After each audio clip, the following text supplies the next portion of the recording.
oh, we're rolling, right? You know what I mean? No, I don't know what you mean. Like bro, like on Joe Rogan, they're like already having a conversation. They're like, oh, no, are we rolling? Yeah, no, we're Yeah, rolling. always, yeah, always. You mentioned that last week, and I've said it's an awesome idea. Yeah, totally. That's totally the way we should go about it. It's yeah, Joe Rogan, like learning from the Yeah, best. dude, I feel like this when the stakes are lower, my brain is able to flow easier. So it's like if I know that I could just potentially cut this part out, I know what I mean. I feel like my brain is Yeah. working a little bit better. Uh-huh. Uh-huh. Yeah, agreed. Um, Bro, how's the week? How was the week? You always start with that question, and I'm always the first one to answer that. So today we're gonna reverse the roles, and you're gonna be the first one to say how's your week. you know, my week was all right. So the first 3 days were really fucking good. So I was on my Adderall because I'm prescribed Adderall for Monday, Tuesday, and Wednesday. And I was just grinding. Like every night I was grinding. Every day I was grinding. It was just like as soon as I woke up, I mean, I got out of bed kind of late, like maybe, I don't know, 10:30 or 11 a.m. like every morning. But I was grinding until like 2 a.m. And then even on Thursday night, or maybe it was Wednesday night, I forget. No, it was Thursday night. Um, I was at like Amherst College, which is like a sister college to UMass. I was there until like 12:30 while all my friends were out at the bar, and then I picked them up, and then I was on the couch doing Claude Code until 4 a.m., which totally messed up my sleep schedule. But at the same time, I feel like I've been pretty productive. There's a few goals that I have for myself for the beginning of next week. So within a couple days, I want to get my like new reworked site up because Claude Code is doing the front end of it for me. But there's so many other like little intricacies that I need to figure out, which I could break into a little bit later if you have any interest at all. But overall, it was a good week. I got drunk more than I should have, just because I was like, I'd had a strong start, might as well party with my friends. Um, but moving into next week, it's gonna be calm. What about yourself? So I'm doing well, not as well as the week before. Yeah, I've you were kind of ecstatic lost last week. lost. Yeah, I was, and for good reason. Um, this week I kind of lost that laser focus that I had last week. However, not too bad. I went out the last my sleep schedule. I'm really having trouble connecting those two things and making the room for both, because even if I don't drink, which I don't at the moment, when I come back from a social gathering, uh, I don't know if it's about the hormones or something like that. I just don't want to go to sleep. I wanna freaking, I don't know, mess around, just walk around, thinking about the stuff that happened. So yeah, I've been social today. I've been at my grandma's place. The whole family was there. Super nice stuff, very tasty food, and I didn't bring my phone, so I've had like a 4 hour period without my phone. Super valuable stuff. Yeah, I'm gonna start doing Game that more. changing. Yeah. Game changing. Totally recommend this kind of approach when you know that you're going to a place where it's all set up for you, and you don't need no Google Maps or anything like that. Just don't take the phone. The temptation is gone that way. So very good stuff on that end. The app is being developed, and uh, I've got I'm starting a Christmas break. How is those Christmas it's called Easter. Yeah, it's Easter Okay. right Yeah. now. Yeah. Yeah. Yeah. So the Easter break is starting tomorrow for me. So I've got some real plans for Easter, and what do I want to do during the break. Yeah, what are you gonna be Uh, doing? Bro, I think I want to create some reels for my personal account on Instagram. Hell yeah. I just want to experiment a bit. I've got a couple ideas, and I'm curious. Um, I'm curious about how in what way will I be able to present those subjects that interest me inherently. So I've got a plan to do a video on Duolingo. I have a like 1,000 day streak on Duolingo, so I want to do a little reel about that. I want to do one about. Let me pull this up actually. What do I want those reels to be about? I'll probably post the video from Thailand about Thailand Classic. on Monday. So that's how I wanted to start this, and I wanted it to be the gateway for me creating some more videos. So I want to do one about Anthropic and how the negotiations with the Pentagon Yeah. resulted in the surge in interest Yeah. for Claude. A very interesting dynamic there, and I was part of that interest, I think. Me too, man. uh, Me too. yeah, so there is something there, clearly. I wanted to Absolutely. do a reel about that. I wanted to do some stuff strictly about marketing. So there's a guy called Rari Sutherland, and he's got a book on those kinds of marketing insights about perception and this sort of stuff. So just interesting stuff for me. So that's one.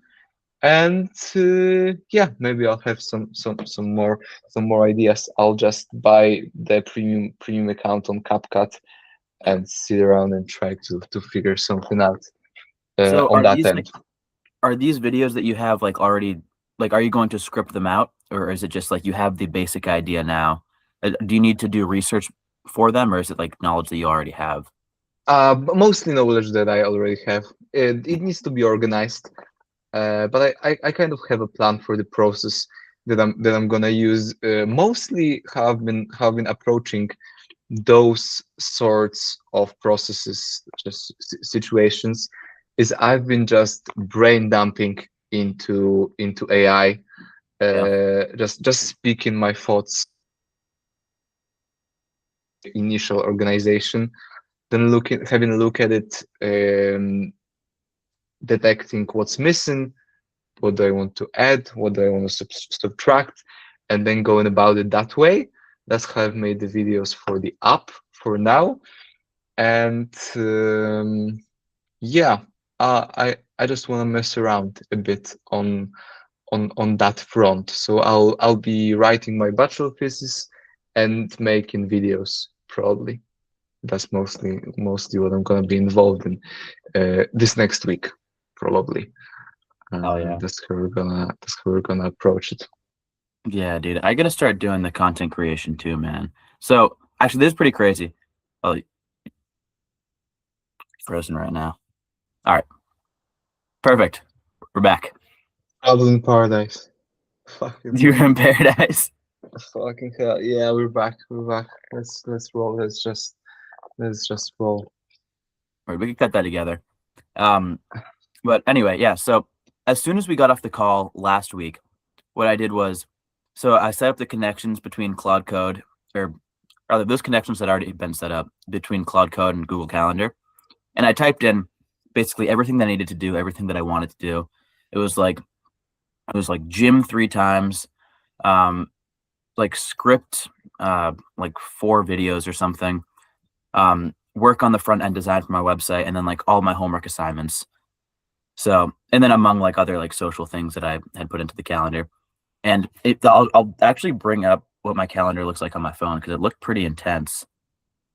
Like this is what my calendar looked like. And then so what is it? The red are assignments. The green is gym. The blue is class. The purple is Nate Natty stuff. And there's some other things like I wanted to read. Despite me not getting to everything this week, like I didn't do any reading at all. I only hit the gym once. I didn't do any of the content creation, but I was so productive. It was crazy, dude. So I'm sure you know about Claude skills, right? I was making, I was just like generating Claude skills just like day after day. I did one for front end design. I did another one for like copy. I did another one for like keyword research, or that was actually just a normal markdown file. But it was great because now I have these keywords that are integrated with my copy skill. So now every time I'm like make copy for X, Y, or Z, it'll put in keywords for SEO and they're actually relevant to Nate's Natty. It's incredible, dude. I was telling my dad about this. My dad's like a big like comp sci guy. Um he he had a company when he was younger where he was like building computers out for people. He likes to brag about how he was like, oh, I was teaching the computer teachers like in my high school like about computers because I was so smart with computers. But that's him. Like he loves the shit. So he's been using Cloud Code and he had no idea what a Claude skill was. I was on the phone with him yesterday and I was like, dude, really? So yeah, super powerful tool that I'm excited about. But dude, when I get this website up, it'll be up in like 2 days. Um, you'll see it looks like way more professional. I have like totally new branding, like new fonts, new colors, new design. I redid all of my like product infographics on Canva Pro. So I'm really excited about that. And then from there, it'll be paid ads, which will be good. It needed a little refresh. Yeah, I dude. think so. Perfect timing for that. Hmm. Clearly, a good idea, and hopefully a good execution. Yeah, I would love to have a look at that. I'm gonna have a peek when it's all ready. Yeah, dude. It's Uh, kind of finicky though, because with Shopify, there's like themes and templates, and it's kind of like rigid in the way that it works. And unless you have like the Shopify like super pro account or whatever it is, there's not a lot of modularity there. So every time you're building a site in Shopify, it looks like a Shopify website. So what I had to do is I like cleared out the themes, all the sections of the theme, and I just plugged in like custom HTML from Claude. Um, and those like I don't know or like the interactiveness of the HTML will bring you to like new pages that have been reformatted by Claude as well. So hopefully it should be cohesive. There are a few different pages that I can't touch. Like through Shopify, there's pages and there's policies. And policies are like basically pages of their own, but it talks about um like data privacy and like terms and services, I guess. So there's not a lot of flexibility there, and they look pretty ugly. But realistically, no one is going to be going on those anyway, like terms and services of a website. You know what I mean? So I know, I all know. the normal stuff Cool, looks pretty good, which I'm excited cool. about. I'm very excited. Yeah. As soon as after the last call, in terms of Claude, I've tried to create a system for us for the longer recordings to be cut out into interesting pieces that will be around, I think, 30 to 90 seconds, something like that. And it was fairly easy. I think I got it done like uh, i- i- in like an hour, something like that. Okay. You can just give it to Remotion, which is Claude's uh, like kind of editing software, and it cuts it up and gives you ready videos to have a look at, to review. So it's freaking great that you can just dump what you want to be done and then have a little back and forth and have something built out for you. Amazing stuff, amazing stuff. Yeah, I've been talking about it yesterday with a guy that's a real programmer, and he's made crazy money from programming. And he said didn't write a single line of code for the past like year. Claude's doing freaking everything for him. Wow. everything. I can only imagine how powerful this stuff is. You can have it Shit. change stuff according to your experience and your skills, your knowledge in the space. Crazy powerful stuff. Yeah, I think uh, we'll be talking about uh, in the nearest future. How do we apply this stuff, and what applications do we find the most valuable? Uh, yeah, we're Yeah, not dude. far from turning those conversations into like cloud code freaking blazing show. Literally, dude. Yeah, Yeah, yeah, but there's like a few other. I saw a crazy. TikTok about like an open source like Claude alternative where it's basically like another in-terminal AI. Um, but for some reason, I mean, dude, when you brought up about like Anthropic with the Pentagon and their negotiations there, I mean, that was like, I wonder how much revenue that generated for Anthropic because that made me trust them so much more. And I never really liked OpenAI, especially because first of all, ChatGPT, the free version, just is not very powerful. So I started using Gemini more. But I don't know, dude. Like something about Anthropic just feels better. I think it's low-key propaganda. I feel like every time I see anything about Claude, it's like this is the most powerful AI. And it's really good. The only thing that I don't like about it, or not don't like, but only thing that's better with Gemini is like image generation or like image reading. You know what I mean? Because they got Nano Banana 2 now through the Google software, and it's really good. Agreed. It is propaganda to some extent. However, the CEO of Anthropic is a guy that uh, left OpenAI because of some kind of security concerns that he had, and he just created Anthropic. So the story is there. I think he's trying to uh, pour some gasoline on that story to make it seem like to play on those kinds of sentiments that you've expressed here clearly, that you don't really trust OpenAI. I think you put it somewhat like that. I think a lot of people feel that way, that this whole space of those really powerful AI executives and Silicon Valley executives, those sorts of people, their personalities do not scream trust. And there are even No. I saw some TikTok, like Instagram accounts of people having the whole accounts and having their whole accounts around the idea of posting scary stuff that AI CEOs said in like broad daylight on some kind of conference, like them some Altman saying something like, "Yeah, it's gonna take majority of the jobs," or anything like they've said like that those kinds of stuff multiple times. So it's pretty easy to position yourself as an alternative to this kind of approach that doesn't really evoke trust and those warmer sentiments. Anthropy is doing a good job on that front, uh, and we'll just be able to see if it lasts, or the power of the U.S. government and the forces around the Pentagon will make him bend the knee. We'll see. But it's a super interesting story to track, I think, Yeah. how it all turns out, for Yeah. sure. Well, also, I think Sam Altman is just like pretty unlikable. Every time I see clips of him, I mean, I'm not exactly sure what it is, but I see clips and I'm like, dude, this guy kind of sucks.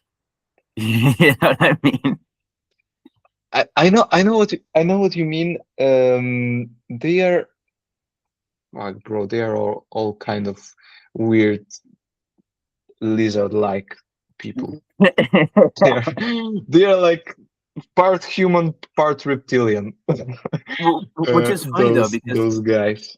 I remember what was that guy's name? Mark Zuckerberg. I remember he was getting the reptile allegations, and he did a total like rebrand. We were talking about this like a couple of weeks ago, where like now he's just a stud. He wears a chain and Yeah. like baggy jeans and like white t-shirts and Jordans, and it's like you look fire, dude. Hanging out with Theo Von, Yeah, dude. and doing jiu-jitsu with Lex Friedman. Yeah, he clearly went through a rebranding process. Jeff Bezos has done it quite successfully. He was quite skinny and nerdy, and he hopped on TRT, bought a Yeah, man. $500 million yacht, and he's a different freaking guy Yeah, uh, dude. right now. So those guys, some of them know how to manipulate it. In Mark Zuckerberg's case, I think it's a facade. I think there is still a reptilian entity governing him, uh, for sure. Although there's been there's been some changes in the case of Sam Altman. Uh, I mean, yeah, he's being accused quite openly of making people freaking disappear Really? or faking their. I don't know if it's disappear or do you know the story about a guy that was an OpenAI whistleblower that supposedly committed suicide? I That, feel like I've heard about that, but I could be like mixing that up with like Boeing. Because Boeing had a bunch of whistleblowers too. All these giant companies do, man. Every single company that's doing government contracting, they have yeah. whistleblowers that just kill themselves. They shoot themselves in the back 10 times. Yeah, You yeah, know yeah, what I yeah. mean? It's kind of funny that there's been enough instances to mix them up. Yeah. So in terms of OpenAI, it's been something that Tucker confronted Sam Altman with during the interview, super openly in the interview. So they've been having quite a friendly chat, not the friendliest, but like a normal interview and then Tucker brought this guy up. And Sam Altman quite openly said that yeah, this guy committed suicide, like it was nothing, and Tucker just objected to that answer like heavily. It doesn't look like a suicide at all. Who orders DoorDash and kills himself like 10 minutes after? There's been a lot of speculation around this one. Uh, yeah, I Was think it that's only I one think that's. whistleblower? Because I just looked up OpenAI whistleblower. It gave me a quick Hmm. AI overview. Just talking about Hmm. this one guy, Sachir Balaji, 26-year-old former AI or former OpenAI researcher with prominent whistleblower, or was a prominent whistleblower, was found dead in his San Francisco apartment on in November of 2024, shortly after accusing the company of copyright violations. Uh, This guy, on- yeah, so it yeah. says that there's no evidence of foul play. His parents have questioned the findings, citing a private investigator's findings and suspicions of his whistleblower role. Interesting. Controversy around death. Following his death on November 26, 2024, his parents initiated a private investigation citing inconsistencies, bloodstains, and concerns about potential foul play. This is something that I'll probably look into a bit more. Right, Uh, right. Yeah, you can have a look at this Tucker's interview with some old one. It's this issue is quite heavily talked about. Yeah, yeah. Oh, I like listening to Tim Dillon talk about those guys. He's got some freaking excellent takes on Tim this Dillon. whole yeah Tim Dillon on this whole Silicon Valley space. I Interesting. guess. Yeah, so Yes. you had brought up something earlier about Jeff Bezos hopping on TRT. Have you been seeing like all these new like the fad of peptides? Like everyone's hopping on peptides now. I've talked about it with the boys yesterday, and Yeah, what I do you think? wasn't really familiar with that, and Hmm. they told me that it's like a thing. Like people in Yeah. Portland freaking do that. Like, People in Poland are on peptides now. yeah, yeah. According to my boys, um, it's so yeah. Let's get a couple of things straight because I think it's quite an interesting one. Uh, Peptides are a substance that you inject in some parts of your body, that are meant to make it look more appealing, or what's the final like Yeah. All of right. So of of so of that? peptides are like I think they are like amino acids basically that make your like cells express genes in a different way, or they make your proteins act differently, right? So like they're particular peptides that make your body like recover more, like your cells will start to produce more like um what's the word? Like I guess like recovery tissue. For example, like BPC 157 is a popular one that I've heard of. So like bodybuilders or athletes will start taking BPC 157 to like recover better. There's retatrutide, which will make your body, I guess, pull energy instead of from your glycogen stores in your muscles, which is like primarily carb based. It'll make your body stop pulling from like your fat stores, as well as reducing your appetite. There's other peptides that will just like make you more tan, um, I think it's called melanotin or something like that. There's various different peptides. I mean, the most popular one is Ozempic, which they market as like a GLP-1. But it's funny though, Is it a because peptide? Ozempic yeah, dude, is classified as a peptide? yeah, I think let's double check this before. Okay, yeah. Let's check that. Ozempic a peptide. Yeah, because they call it a yes, Ozempic is a synthetic peptide. They call it a GLP-1. That's how they were like I guess like marketing it All instead of a right. peptide because peptides have been kind of in like a funky gray market territory for like I think a little more than a decade now. It was like a if you know you know kind of thing for a while. But then like big pharma got on these like GLP-1 receptor peptide things, got them FDA approved, and then they marked them up crazy. But now it's like, oh, they're safe. Like you're getting it from a reputable source. But it's like, how reputable is big pharma? You know what I mean? I I don't like that these companies will basically demonize things that they can't make a profit off of until the regulatory, I guess, concerns have blown over, and now they're able to market it to like a wide audience and mark it up. And now it's because it's FDA approved. Now they could charge those prices and people will jump on it.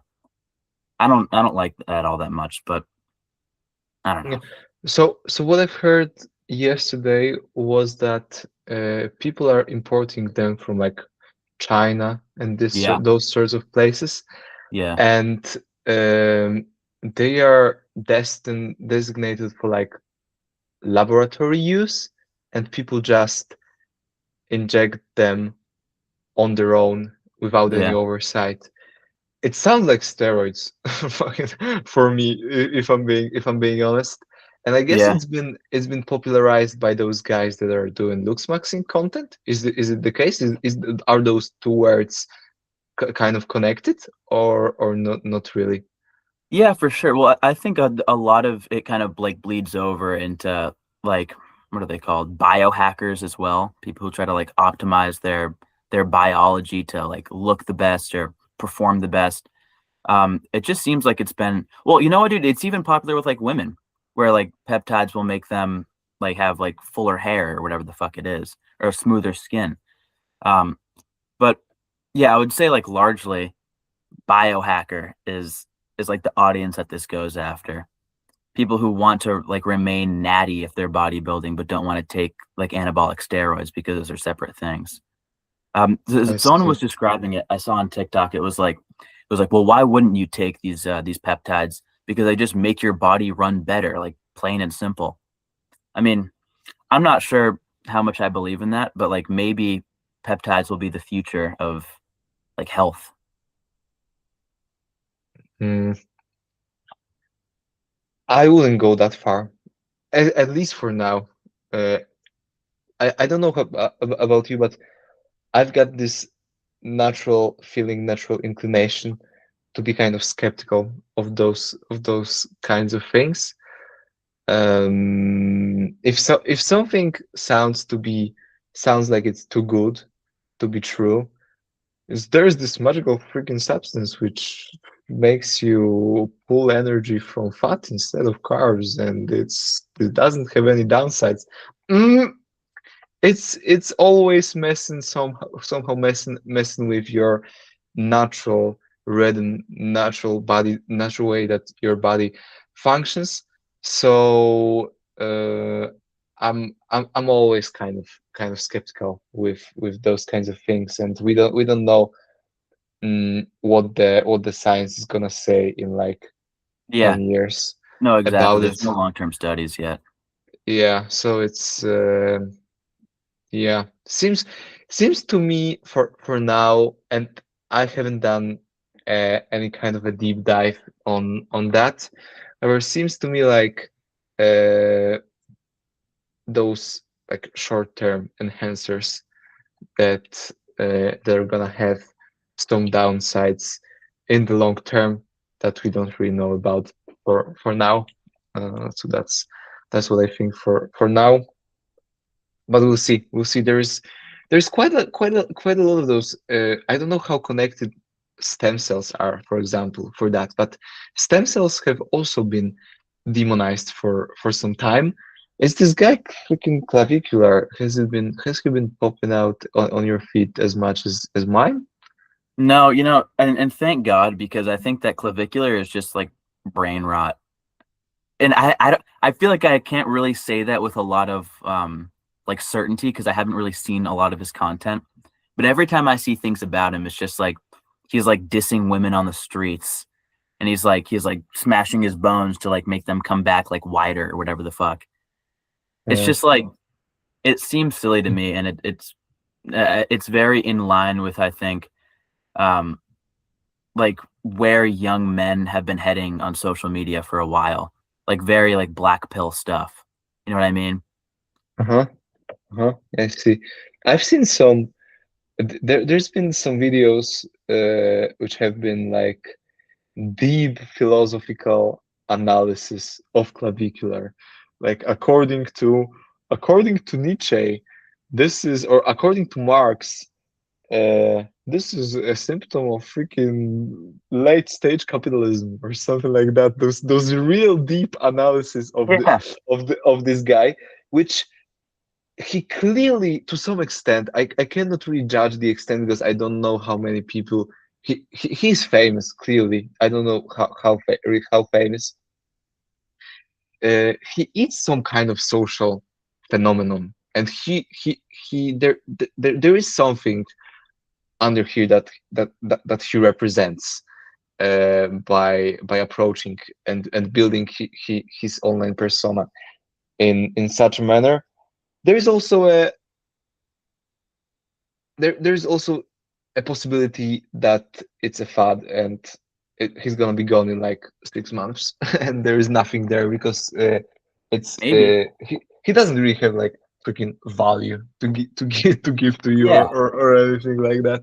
No, He absolutely. surrounds himself with like loads of OnlyFans chicks, and there is only so much time that you can roll like that Yeah. and I mean, and did you look at someone like Sneeko, for example, who was pretty popping back in the day, and then he fell off, or there's a big example, oh, like he's the doing Tate good brothers. actually right now. Is he still doing well, Sneeko? Yeah, he's been streaming. He's done streaming. He's done streaming with Nick, and I'm not a huge fan of Sneeko. I he, yeah, not really. Yeah. He's No, I I think had. he's way in over his head, like talking about freaking geopolitics and Yeah, it's like uh, yeah, he's not a no, specialist. I no, remember yeah. when I first saw Sneeko, it was my buddy Deji like introduced me to his content, and this is back when he was doing like interviews in like the New York subway, where he was basically just like it wasn't like a Steven Crowder change my mind type of thing, but it was more of just like having conversations with strangers about whatever topic it was. And that sort of content was cool because you got an idea of what people really thought about. It seemed like intellectually engaging conversations, but now he just got like totally, I don't know if it's red pilled or black pilled. And it was with the rise of the Tate brothers, which is, going back to like clavicular being phased out. That's exactly what happened with the Tate brothers. Like they were the most popular people on the planet, especially Andrew Tate. And then they just fell off. I'm not sure if that was because of, them getting arrested or whatever it was, and they weren't able to make content as much. But I wouldn't be surprised if the same thing happens to clavicular. Yeah, yeah, totally. I think that with the Tate brothers, there is an interesting way, because I thought there's been a period where Andrew Tate was absolutely hilarious in my opinion. He's been going on podcasts, and I know maybe that's just the type of humor I like. It for a period, I think, and and I've watched some stuff, and he's clearly got some life insight around uh, in masculinity, and all of it wrapped around this macho persona and all that. However, what I wanted to touch upon the most was how Andrew Tate competed in this boxing match with a guy that's clearly not a boxer. I think he's a singer. He was a singer of some type, Chase the Moore. And part of the Tate persona was that he was a kickboxing world champion. Yep.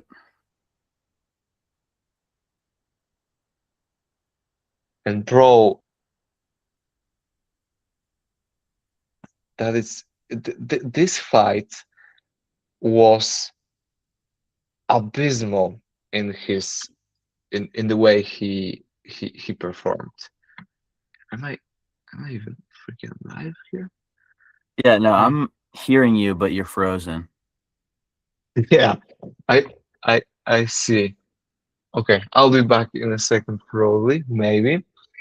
And the way the way this fight went, it's interesting when those types of characters that rely mostly on their on talking on just freaking being on camera and talking, they're confronted with the real world and some kind of competitions, and they just fall flat on their face. Like after that performance, any person with a functioning brain sees um, that this guy is nowhere near being a fighter. The Yeah, instant technique loss of was all credibility. over there. He was gassed after like 2 rounds, and it's interesting to see those characters be verified in in real life competition. Yeah. I I have no idea what think to add to that. I can do.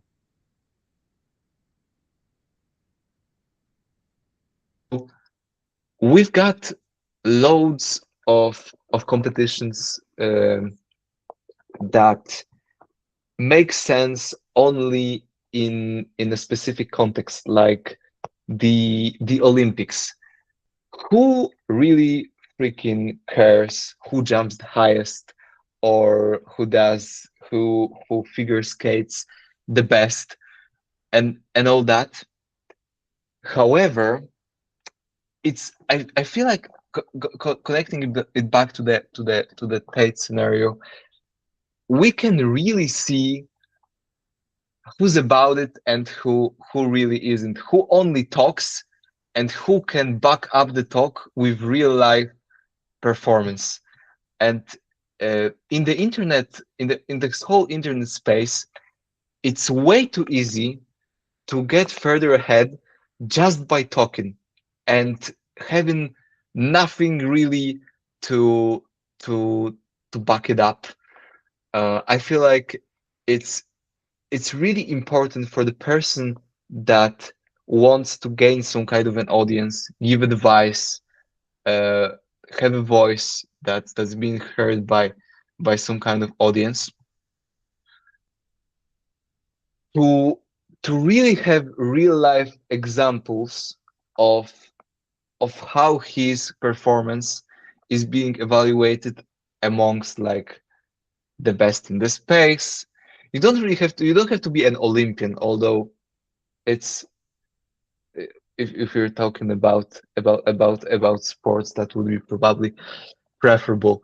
Um, yeah, I don't know if I'm rambling, or if I make some kind No, of that sense, but no, that makes absolute sense.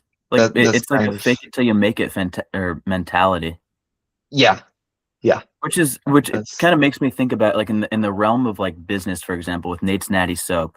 It's like I feel like it doesn't need to be all that popular to gain like a serious following about it. Because I could just talk about how popular it is and about how many people love the soap and all that. And but realistically, like who's gonna fact check me on that? You know? But uh, the only issue with that is like I know. And it's like it's like, is it worth the success to like lie about it? oh, that's a deep one. That's a deep one. Do you want to sacrifice your conscience uh, to the pursuit of success, which is ultimately superficial? Yeah, yeah. It's a good one to ask yourself. Well, I mean, I guess Um, that really depends on like what the goal is. If the goal is personal success and I'll stomp on anyone to achieve it, then sure. But I feel like most people with a good conscience are not going to be taking that route. You know, especially for I don't know, like one of my philosophies is that I want to have as large of a positive impact on the world as a whole as possible. So it's like I think that spreading truth and being honest with people is I don't know one of the best ways of going about that. mm, spreading truth. Mm, all right, all right. Yeah, I've had quite a few conversations around that. For example, um, to what extent the question is, to what extent do you want to lie on your CV? What is acceptable in terms of CV manipulation? Because it's quite clear for me that people uh, lie on their CVs, or What is they CV? blow it like curriculum vitae, like CV, CV, your resume, or don't you know the word CV, the abbreviation? No. Bro, what? What do you mean? No. What All do you right, mean? let me look this up. What is a CV? What is CV? Like C like circular and V like vitality. Okay, I gotcha. Comprehensive document outlining an entire academic. So like a resume. Yeah, okay, it's a resume maybe in your world. On resume. Okay, yeah. We call it CV. I think in Europe maybe, or something like that. I mostly refer to that document as a CV. But you know what I'm talking about.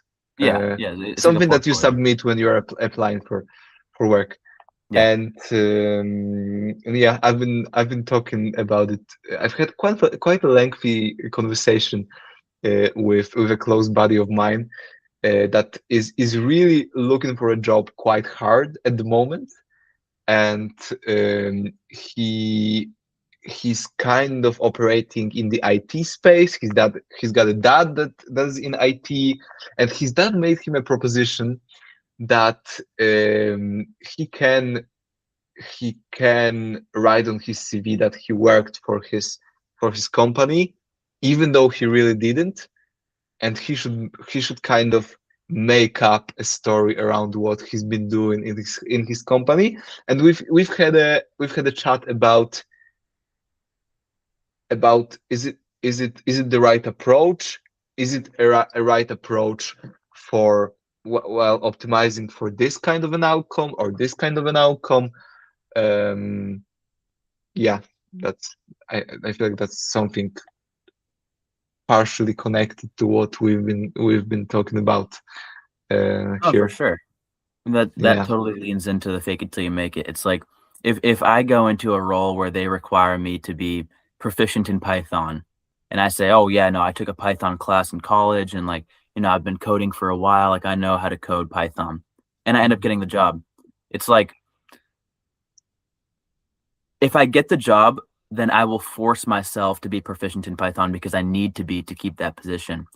And so I don't necessarily think that lying on a resume is a bad thing as long as no one finds out it's a lie. Mm, I'm not sure if that's immoral, but at the end of the day, I think that jobs are largely like, especially like corporate roles are largely for individual fulfillment that end up making richer people richer, and you just get a cut, you just get a salary. hmm You know what I mean? hmm Because like at the end There's, of the day, I know what you mean. I know. There's just no good, wrong, and right answers here.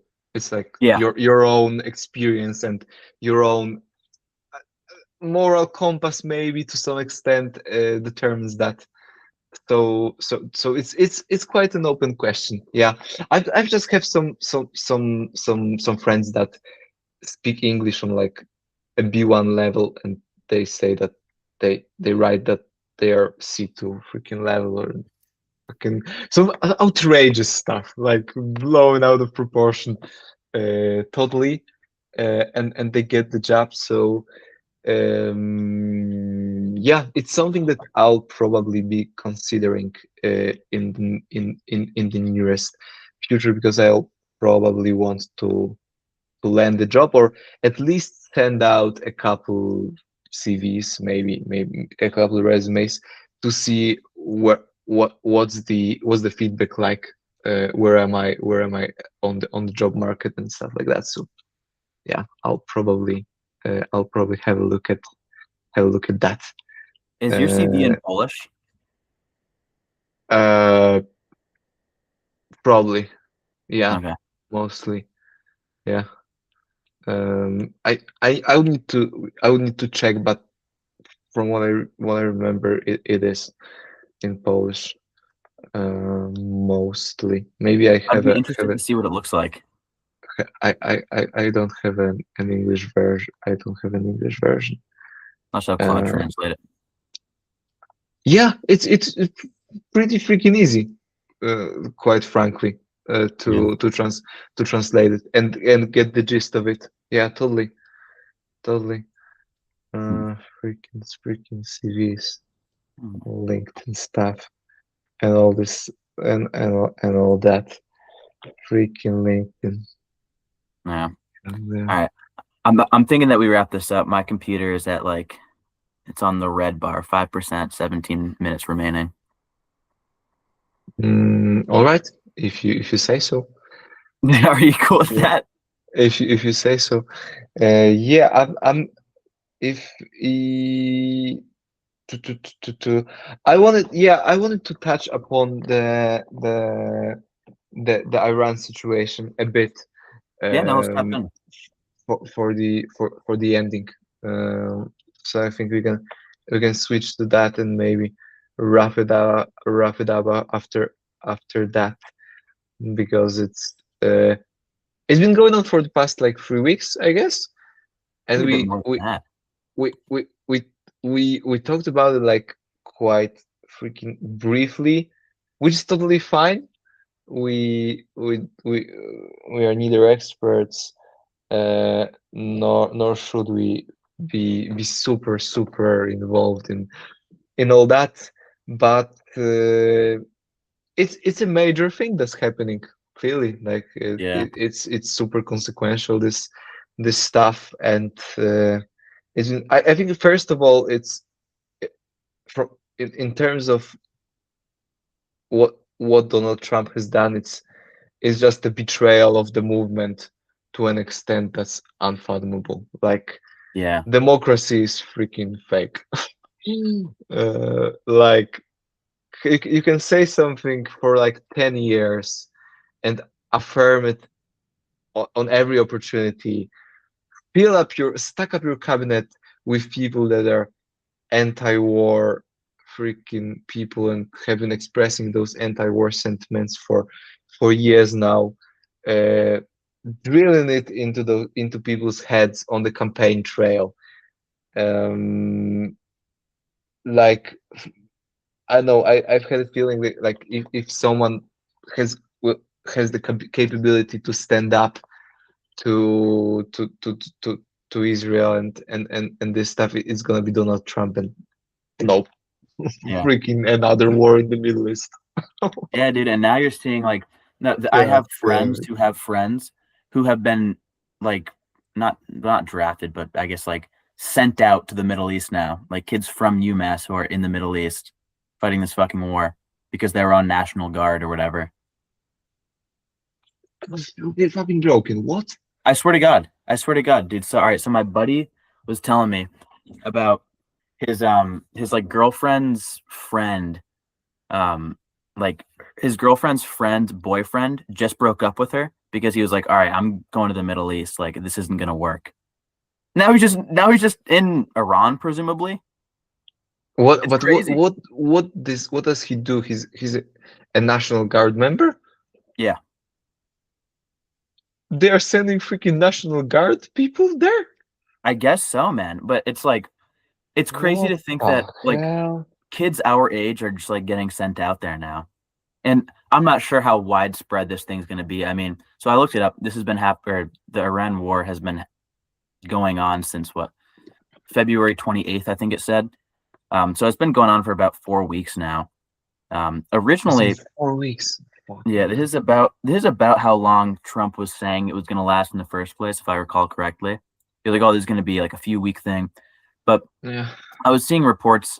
People were like, oh, this could go as long as like months, like 4 or 5 months. So I guess we'll really see what happens. I think it'll probably end up being worse before it gets better. Maybe more kids will be sent there to.